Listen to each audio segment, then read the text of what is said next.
పాకిస్తాన్లోని రావల్పిండిలో ఇప్పటికీ రొట్టెల కోసం, గోధుమ పిండి కోసం ప్రజలు కొట్లాడుతున్నారని, అటువంటి వారికి ఉగ్రవాదం అవసరమా అంటూ ధర్మవరం మాజీ ఎమ్మెల్యే కేతిరెడ్డి పాక్పై ఫైర్ అయ్యారు.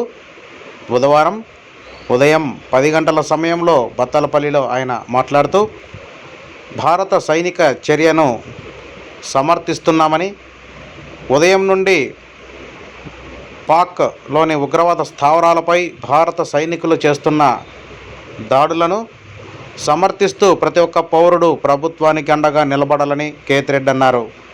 పెహల్గాంలో అమాయకులను చంపిన ఉగ్రవాదులపై భారత్ చేస్తున్న ఈ సైనిక చర్యను ప్రతి ఒక్కరూ సమర్థించాలని, ప్రతి పౌరుడు సైనికులకు, భారత ప్రభుత్వానికి అండగా ఉండాలన్నారు.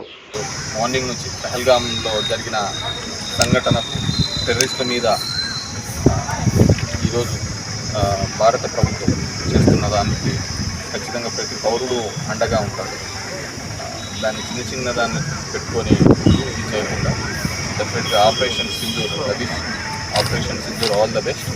అండ్ ఇలాంటి టెర్రరిస్టులు ఇంకా ఏ కాలంలో ప్రాంతీయవాదం, ఉగ్రవాదాన్ని కూడా ఇంకా ఇది చేసుకుంటూ వాళ్ళ దేశానికి నష్టం. ఎందుకంటే వాళ్ళ పరిస్థితి కూడా అంత లేదు.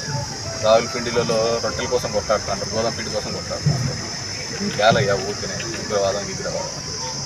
సో చేస్తున్నటువంటి ఆపరేషన్ సింధూర్కి ఆల్ ది బెస్ట్ చెప్తూ, అదేవిధంగా